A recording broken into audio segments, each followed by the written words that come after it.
All right, welcome to episode 10 of the Workhorse Sports Podcast. We got a pretty, I don't want to say in-depth or lengthy, but a lot of content for this one, it looks like, between college football, NFL, a little bit of college basketball, a little bit of World Cup, but a lot going on, especially in college football and the NFL right now.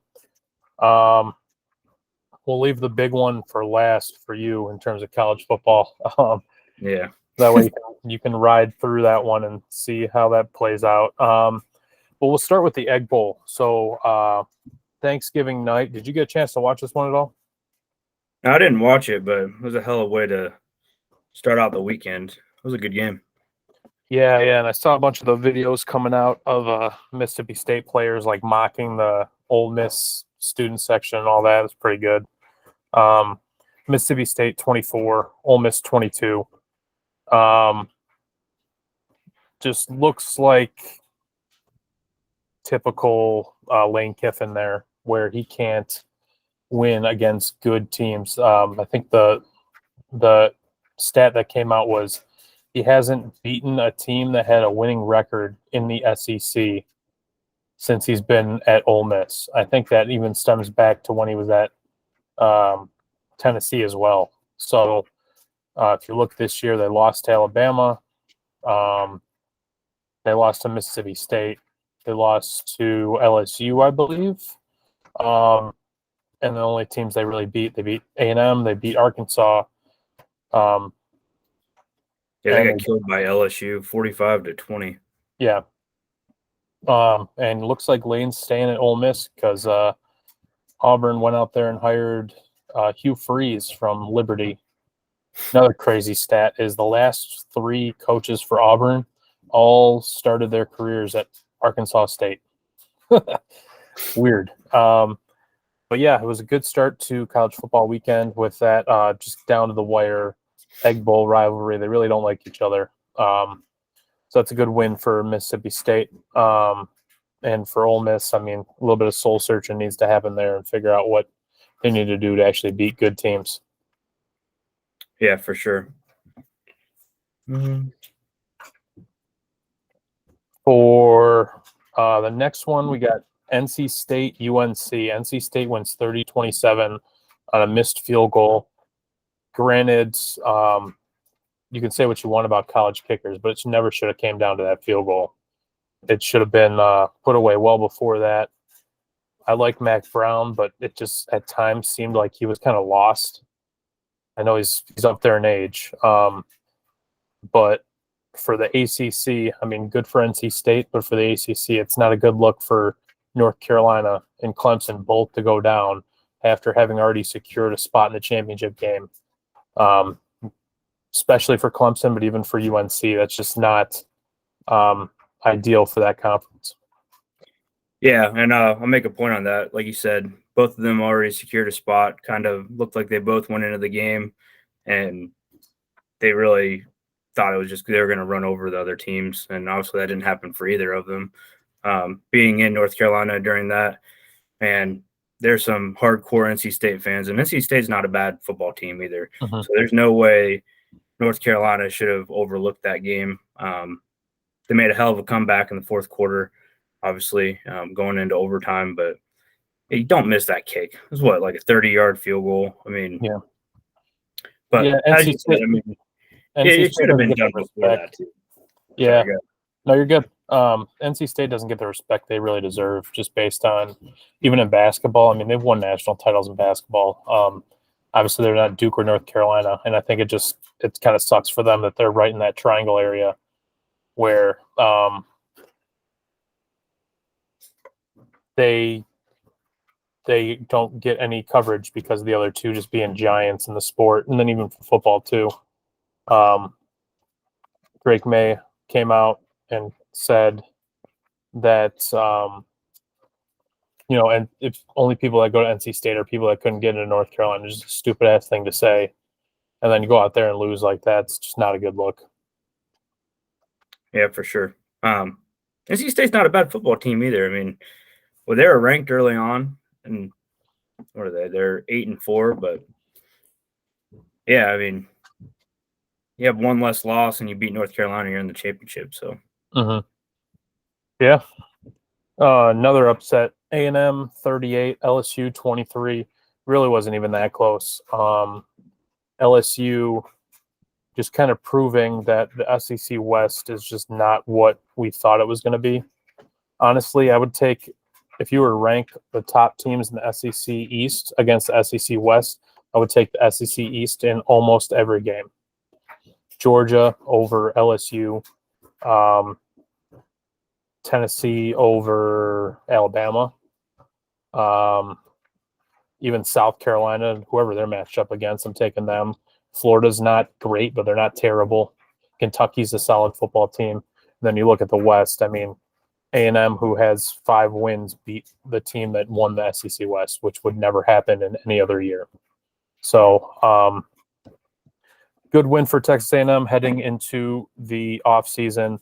For LSU, bad loss because you just eliminated any chance that you even remotely had of being in the playoff. Not that I thought they had a great one as it was, but with 3 losses now, I mean, you can maybe salvage the season if you have a good showing at the bowl game, but I don't expect them to beat Georgia anyway. So, Yeah, for sure. Like you said, they shot themselves in the foot. I didn't think they would get in either, even with 2 losses, but they're definitely not getting in with 3 losses. mm-hmm. Yeah, Georgia dominated Georgia Tech 37-14. Not a whole lot to say in this one other than Georgia Tech kept it close in the first half. But that's just been Georgia all year. Is for big games, they come up and just dominate. And then for the games against Missouri or Georgia Tech, they kind of find a way to sneak by and get the job done, but really don't do anything special. Not a whole lot going on with that one. Yeah. He said they're still dominant. They keep being dominant. They're the obvious number 1 seed.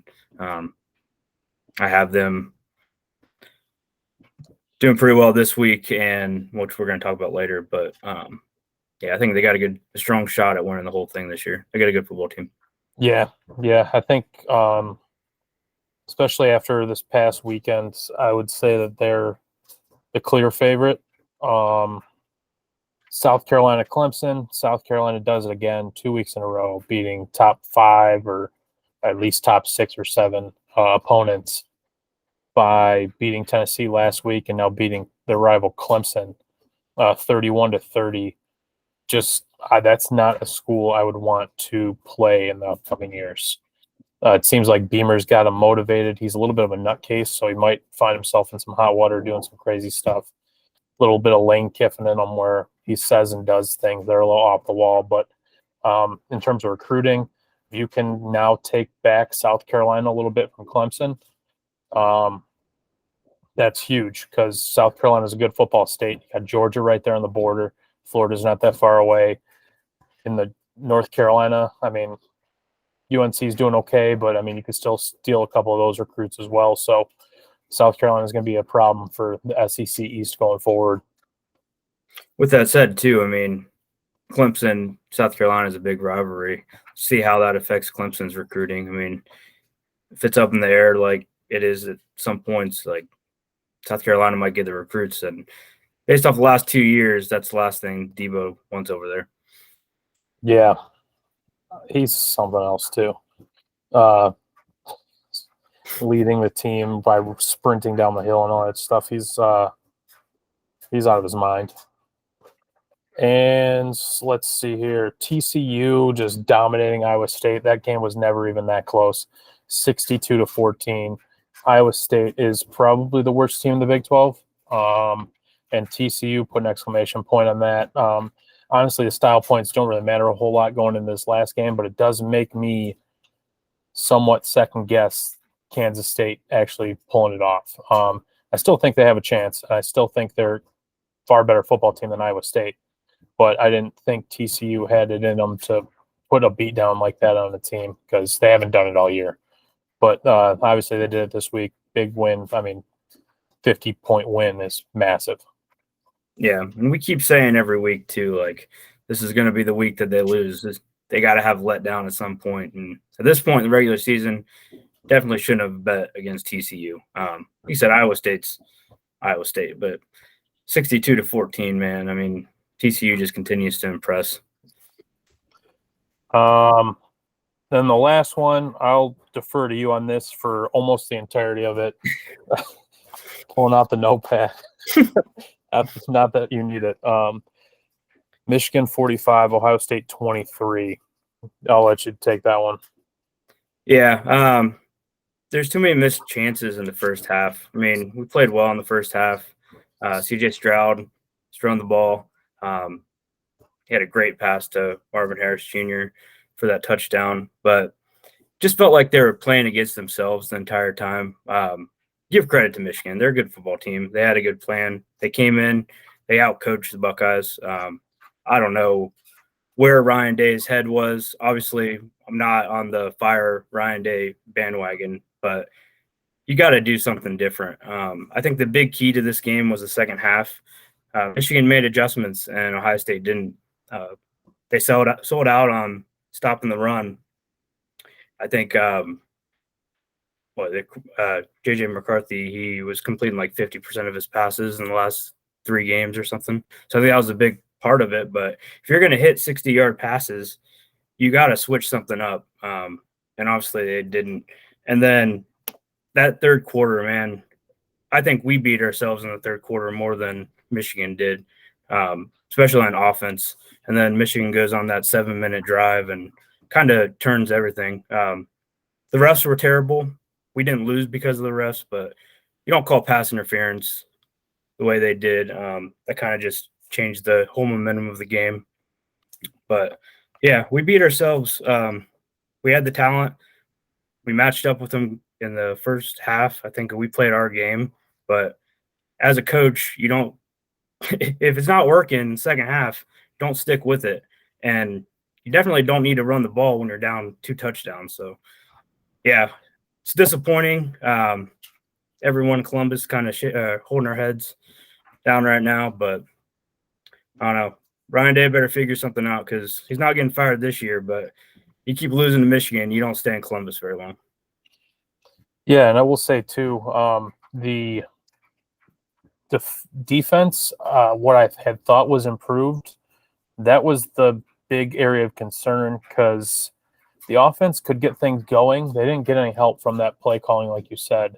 But they could have stuck in that game. But when they're selling out to stop the run, but they don't have Blake Corum out there. And when Donovan Edwards broke those runs, it was because it was the end of the game and they were just trying to get stops because they know they had to get them. But before that, the run wasn't really a big issue. But when they're pressing up as high as they were, you're exposing your secondary to those passes that occurred, and then you're exposing yourself to those long runs because if he breaks one tackle, he's gone. So I don't know if there's going to be changes at Ohio State in terms of defense. I know they had just brought in that D coordinator. He's pretty renowned for what he does. But, yeah, it just seems like they were out-schemed more than anything. And I heard people talking about CJ Stroud and him, like his body language just not being there. But I think he was just kind of defeated by watching his defense more than anything, and maybe play calling in there too, where it's like, why do I keep handing the ball off? We have Marvin Harrison Jr. making these acrobatic catches, and we're not throwing the damn ball. I know Jackson Smith and Jigbo wasn't out there, but you have other playmakers that can run those short routes too. We saw that in the game. I don't want to mispronounce his name. Mbuke, I think it is. Mbuka, yeah. Yeah, he was doing phenomenal over the middle, but they stopped throwing the ball to him. They stopped throwing the ball to Marvin Harrison Jr., or when they did, it was like 3rd and 7, so they know you have to get it to the sticks, so they're not even playing anything close. And you weren't running those routes over the middle to get them open. It's just frustrating to watch.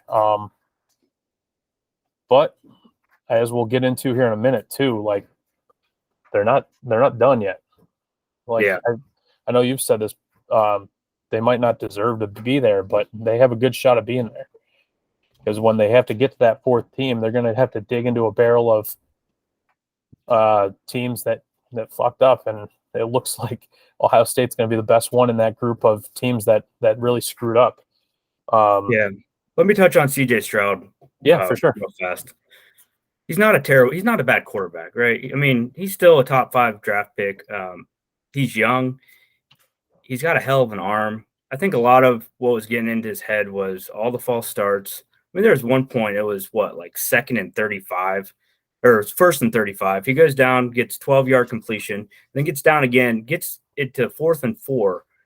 You're on the 50-yard line. Why do you punt that ball? I know it was supposed to be a fake punt or whatever, but give the ball to CJ Stroud and let him throw the ball. I mean, I don't know if you watched his press conference after the game, but he was defeated. He assured everyone that his heart was in it. He put everything he could on the field, but I mean, it wasn't really CJ Stroud's fault. Like I said, the first half he was making plays and he was rushing the line. He was trying to get his team in it, but like I said, you run the ball, you have a first and 35, you keep taking all these penalties. I mean, I think that was the worst penalized game for Ohio State this year. It definitely wasn't CJ Stroud.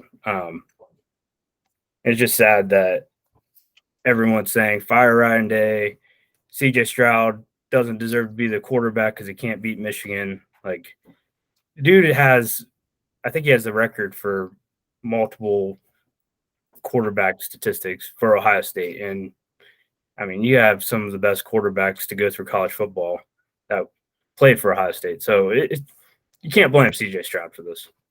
No, definitely not. And I think a lot of his frustration too is JJ McCarthy gets all this credit for the game.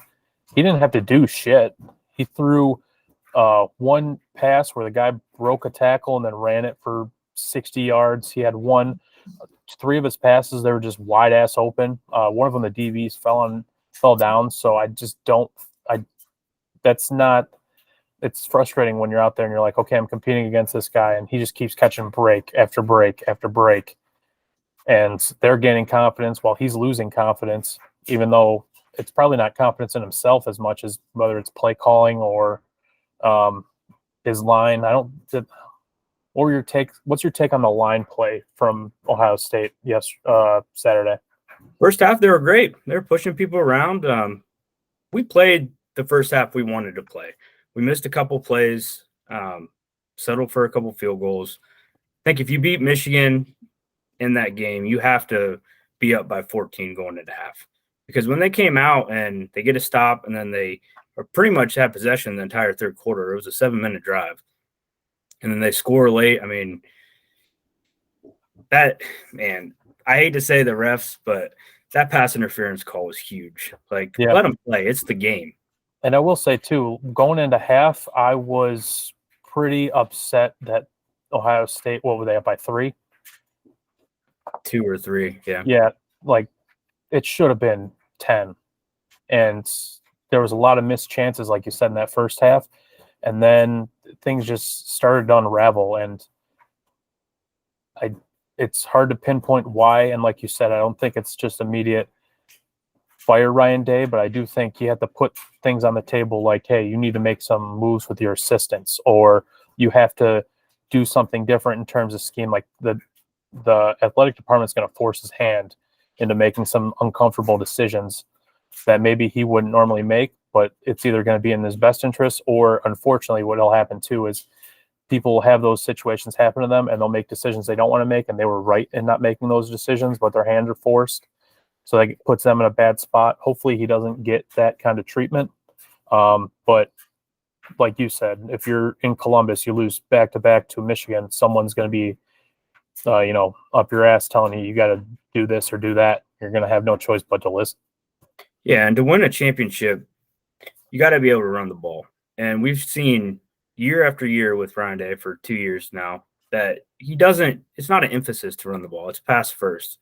And I don't care who you have. If you have CJ Stroud and Marvin Harris Jr., obviously it's not working. You got to run the ball first. And Harbaugh, I mean, say what you want about him. I hate him, but he came out with a plan and he ran the ball. And when you play Ohio State, you have to limit possessions. You need 7-minute drives. And that's all it took. You go up, you get them to be flustered, have some penalties, get a stop, break one loose, and the game's over. And like you said, too, Harbaugh, I don't think Harbaugh had the plan. I think he's smart enough he just lets his assistants run things. And he keeps having these quality assistants come through.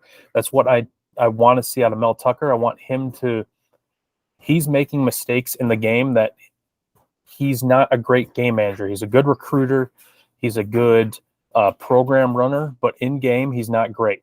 I think Harbaugh is cognizant of the fact that he can put guys around him that can just run the game for him, and that'll be good. And maybe that's something that Ryan Day needs as well. And I'm not making these decisions. We'll let these, or maybe he is doing that, and then he needs to let those guys go. Yeah, for sure. Obviously, changes need to happen. I think Jim Knowles, his job's secure. Ryan Day, he's not going anywhere. But yeah, something has to happen. Scheme needs to change. You need to go out and get a 5-star running back. Right before the game, they lost a recruit, or it was a 4 or 5-star running back. And I know you have Henderson, which came out today. He's been playing with a broken bone in his foot. And Mike Williams, he's going to be gone this year. But you have good running backs. Use them. I mean, you have one of the biggest offensive lines in the country.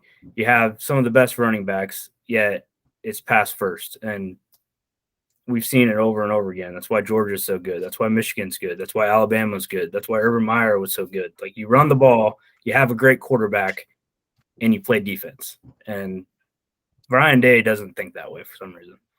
Yeah, but like we'll get into here in a second, all is not lost, because I think in the AP poll they're ranked 5th. That doesn't mean that they'll be ranked that in the college football playoff rankings, but if they are ranked 5th, then they're sitting in a pretty darn good spot. Or even if they're 6th, because there's a couple of games here that can go sideways for some of these other teams pretty quick. Starting off Friday night, Utah, USC at 8 o'clock on Fox. You can go ahead and lead this one off, because I know you had a take on this one. Yeah. Obviously, these two teams played each other. It's hard to beat a team twice, right? I mean, what was the score before? It was a close game before, too. Yeah, 43-42. I think USC, with the way their quarterback's playing, with a chance, I mean, they know if they win, they're going to get their first bid in the playoffs and playoff era. I really think that USC comes out and just blows Utah out of the water. Utah is a very good football team, but when you're playing at the high-level caliber that they're playing at right now, and you have a chance to get in the playoffs, and Utah would have to beat them twice in the same season, I really think that USC – I hate saying this because we need USC to lose, but I really think that they're gonna go out there and they're just gonna secure their ticket. Yeah, and Williams is firmly in control of the Heisman right now too, and rightfully so with the way he's played the last couple of weeks. I mean, that UCLA game, the difference between those teams was the quarterback play, and DTR is still a pretty darn good quarterback. So Caleb Williams controls his own destiny. He knows it. Like you said, they put up 42 points on him last time. There's no reason they can't do it again. I think USC's defense can maybe do a little bit better. They don't have to do much better in order to get them to where they need to be. But like you said, Utah is a pretty darn good team. So if that comes down to the final minutes, I would not be surprised with the experience that Utah has that they could find a way to pull it out too. Noon on Saturday, TCU, K-State on ABC. Like we said earlier, TCU showed up massive in the last week. K-State could have beat them, maybe should have beat them when they played originally. And I'm not going to go against TCU, but I also definitely think not going to go against TCU, but I think they're going to lose. That's if that makes any sense. I feel like they're going to lose, but going against TCU has bitten me in the ass in the past. So, yeah, it's a wish for me, but really, I'm going to stay with what I said. I mean, it's hard to beat the same team twice. That's why I think if Ohio State gets in and they end up playing Michigan, I see us winning that game in the playoffs. So it's hard to go against TCU at this point, but I mean, I don't really have a choice. And Kansas State's not a terrible football team. Spread's only 2.5, by the way. Like I said, it's going to be hard for them to beat the same team twice, and they should have lost. Well, on paper, they should have lost a game this year already, so they're due. And I said it's a wish, but I have to have Kansas State winning that game. Yeah, and I think Martinez will be back for that for K-State too. Obviously, he didn't play against TCU the first time around. Might have been the difference in the game. He didn't they said he was going to play, and then game time came around, and he just never dressed. So if he plays this time, I think they got a good shot. LSU, Georgia, 4 p.m. Georgia's going to win that game. I don't think it's going to be even remotely close. Do you have anything different on that one? 70.5 point spread. I think Georgia wins, but as you've seen this year, Georgia's good at making games closer than they need to be. Granted, they've been blowing teams out, but I mean, if I was going to bet it, I probably would take the points. But yeah, I have Georgia winning the game. Yeah, maybe LSU bounces back. Doesn't bounce back to win the game, but I mean, bounces back to the extent that maybe they keep it close and try and get some respect or some motivation going into that bowl game, whatever one it may be. For them, I would assume maybe the Sugar Bowl. Clemson, North Carolina, 8 p.m. ABC. This game means absolutely nothing. I'm not going to watch it. I don't really give a shit about it. I would like to see North Carolina win just because I want to see Clemson's era just end. Not that I'm some huge UNC football fan, but Dabo and his shenanigans, and I don't know. I'm done with them. Yeah, I'd like to see Clemson lose this game, but I have them winning. Like I said, Clemson, unfortunately, they're a decent football team. They should be better than they are. And, I mean, playing the ACC, they should run the table. I think they're a better team than North Carolina. Yeah, I have them winning. The spread on this game is 7.5 points, and I would probably take 7.5 and bet Clemson. Yep. Michigan, Purdue, 8 p.m. on Fox. I think Michigan's given up 17.5. I would still take that because how did Purdue even get here? It took Iowa and Wisconsin and Minnesota and Illinois all to collapse in order for them to get to this point in the worst division in football, probably almost guaranteed it's the worst division in football. It's pretty damn bad. But if you're looking for a silver lining, that quarterback that Purdue has won big games in the past. So if they can get that throwing game down, maybe they can keep it closer than the spread, but I don't even think that would help them win the game. Yeah, this game feels like that 2014 team when Ohio State won. I think we beat Wisconsin 38-3 or something. It feels like that. It's going to be a blowout. Unlike Georgia and the points, I would take Michigan in this one. 16.5 right now. Obviously, we're a few days away, but yeah, this one's not even close. Yeah, and Purdue is 8-4. Let me pull up their wins. Lost to Penn State. They beat Indiana State. They lost to Syracuse. Oh, I remember that game. That was god-awful. Yeah. They beat Florida Atlantic by 2. Beat Minnesota when they didn't have their top running back. Beat Maryland by 2. Beat Nebraska by 6. Lost to Wisconsin by 11. Got killed by Iowa by 21. Snuck out a win against Illinois. Beat a bad Northwestern team. Beat a bad Indiana team. They haven't done anything this year. So, I mean, Michigan State's pretty damn bad, and they have a better resume than that, and they only won 5 games. So, that's pretty terrible. So, yeah, I would take Michigan in that one too. Also, just so everyone's aware, closing out college football bowl selection show is December 4th.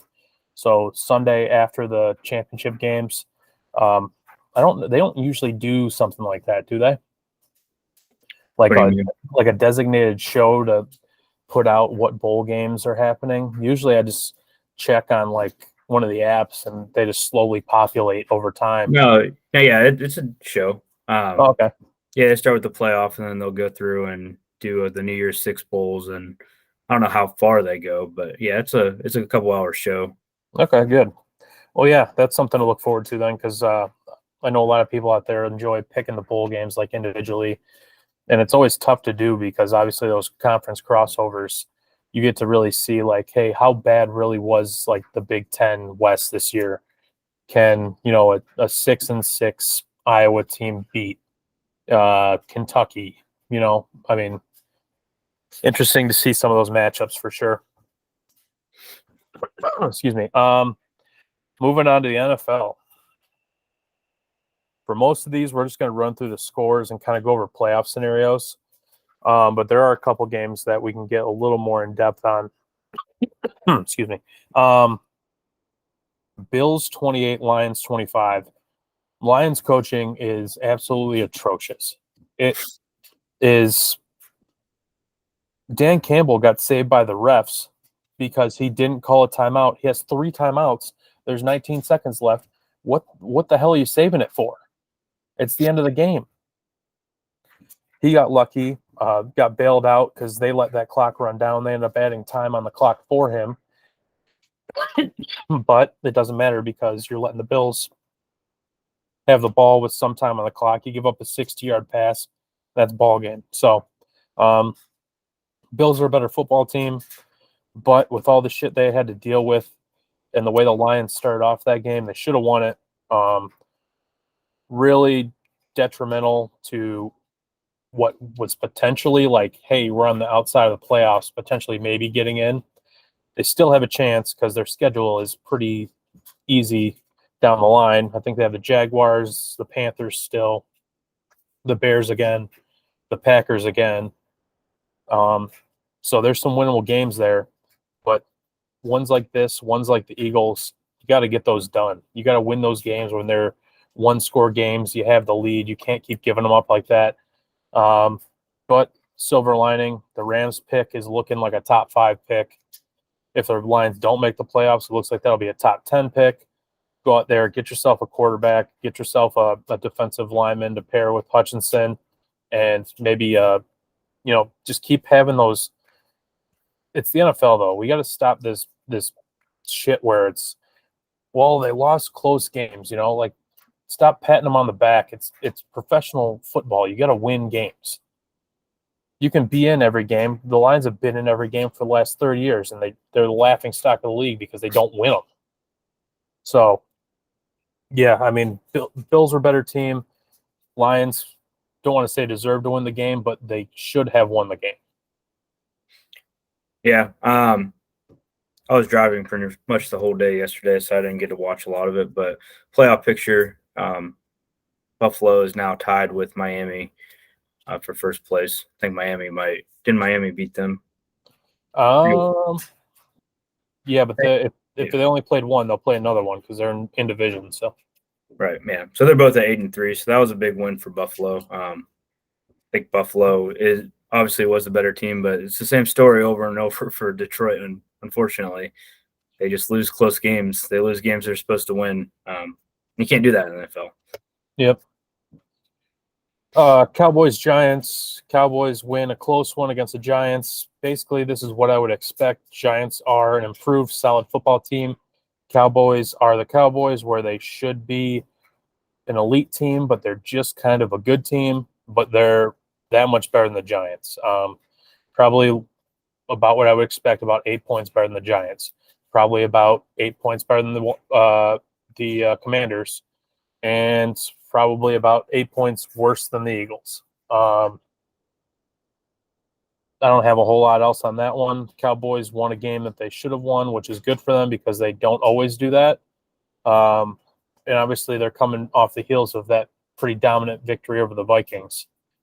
Can they keep it up? Can they do the right things? This was a little bit less than what you maybe expect of them, but they won. So, I mean, that's what they had to do.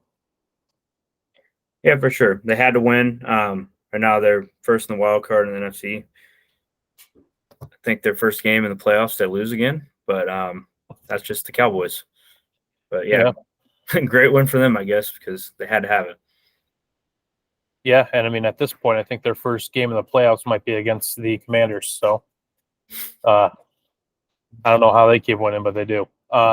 Vikings 33, Patriots 26. Game of the Vikings had to win because they win a lot of games against bad opponents. And then when they play someone solid, they usually don't do it. And, the running joke is Kirk Cousins in prime time, not great. Night game against the Patriots, they found a way to get the win. So good for them. They had to have it. For the Patriots, not a great week because everyone else in the division won.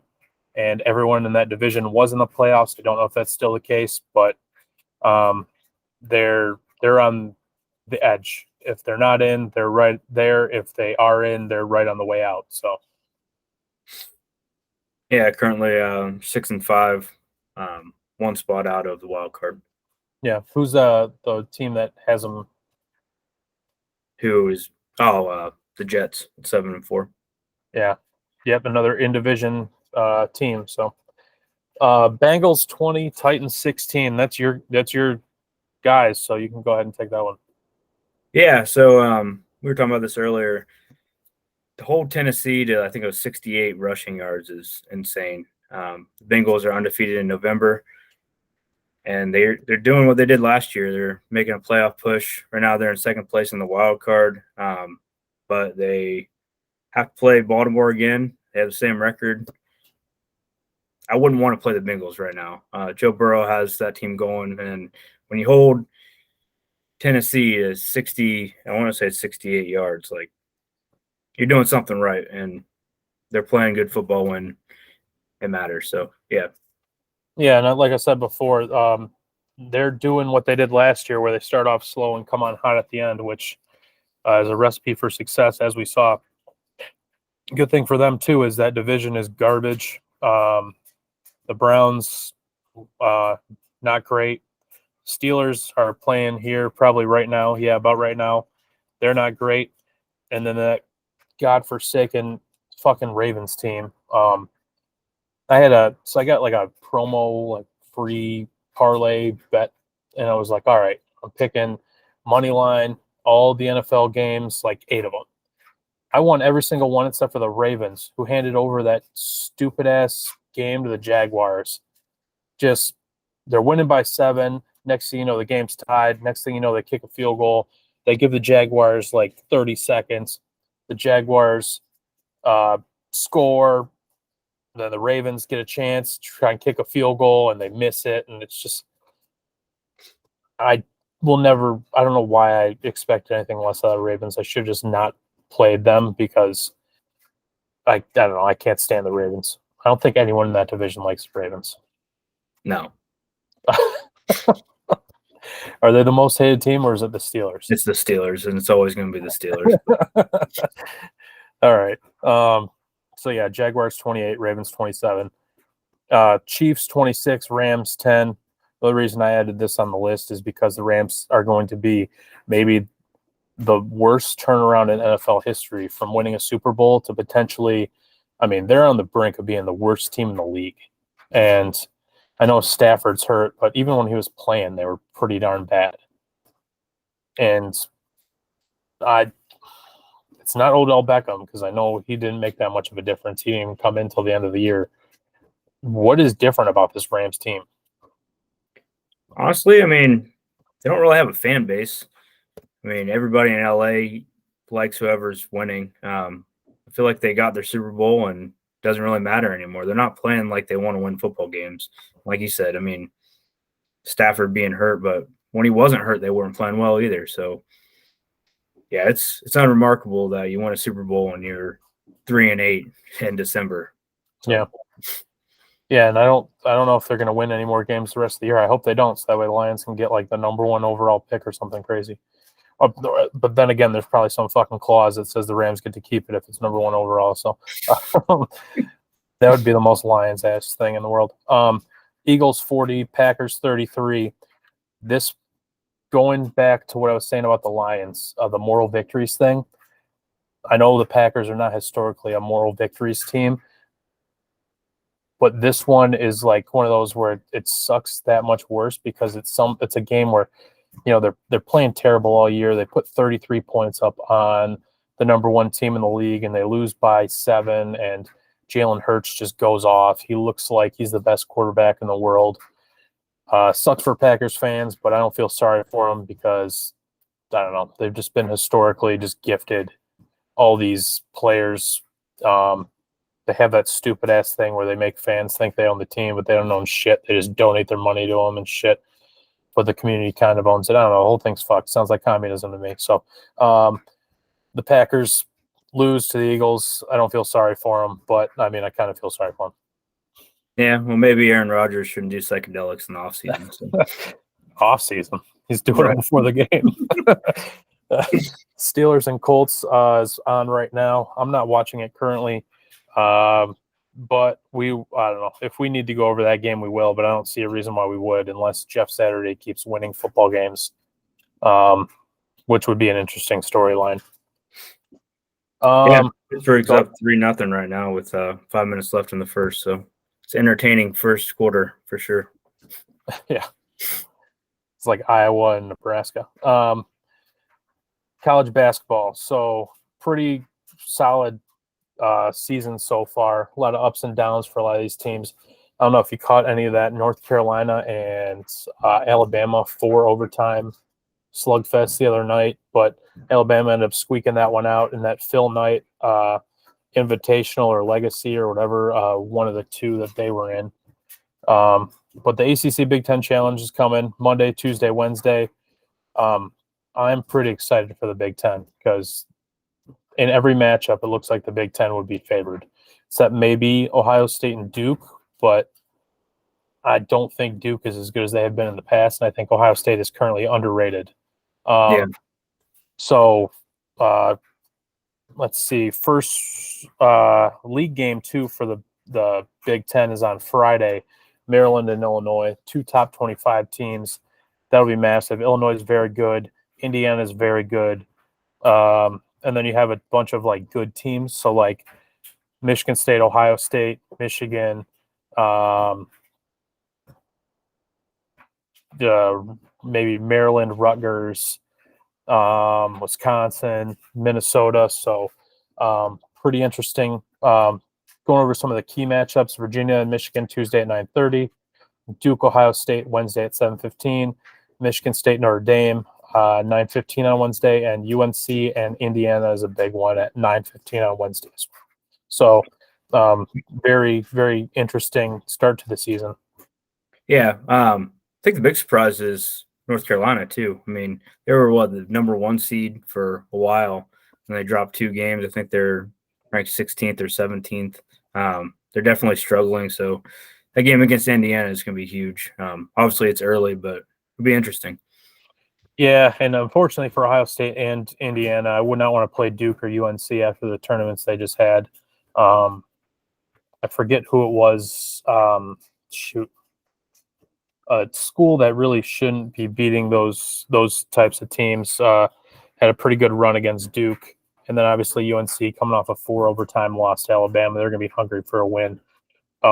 With that said, it's still early in the season. Like I was just looking at Michigan State's schedule. They can get to 10 wins before the conference season starts, which, I mean, that's always pretty beneficial.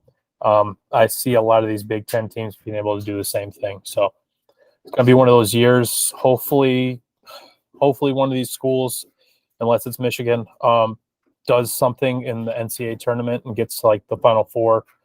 But I can see this season just being those schools just beating the hell out of each other throughout the conference season, because you look through that schedule list, like, oh, you got to play Ohio State, then you got to play Michigan State, then you got to play Indiana. That's brutal.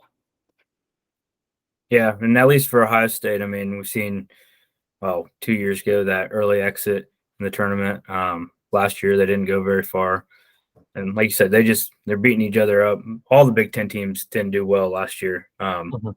Minus, I think there was one Big Ten team that ended up going kind of far. But yeah, I think it's the best conference in college basketball, and it sucks when they beat each other up, but it's fun to watch. Was it Purdue? Purdue actually just won their side of the Phil Knight tournament. I think they should be a top 5 team after this week. but yeah, it's always fun to watch college basketball. Obviously, it's still early, so it's hard to really get into it. Same thing with like why we're not doing a whole lot of NBA or NHL yet. It's so early in the year. I know every game matters, but really, especially for the NBA, the season doesn't start until after Christmas. Like I don't want to see any NBA action until Christmas Day, and even then, there's probably football on, so forget that. World Cup, massive match tomorrow, 2 p.m. United States, Iran. Adding the politics into it, just fuel to the fire for those teams too. I don't know if you saw this. The United States took the logo off of the Iranian flag on their graphic that they put on like Twitter, and then Iran said that they wanted FIFA to suspend the United States. Yeah, for 10 games or something, kicked out of the tournament. I don't know if you saw the other press conference. One of our players pronounced their country, but Iran, and they called him out on it and told him like, you don't respect us because you can't even pronounce our country correctly. And then they said he was a black person in the United States. Asked him how that felt. Yeah. So I mean, just ridiculous stuff coming out of both sides. Yeah, that was Tyler Adams. He did pretty well in answering that because I wouldn't have gone that route if I was him. I would have been like, yeah, well, there's a couple other players, both defenders actually. Tim Ream and Walker Zimmerman were asked about like supporting women's rights because now that's just like this match is just going into Iran has Iran, I should say, has their own issues going on at home right now with all the protests and whatnot going on.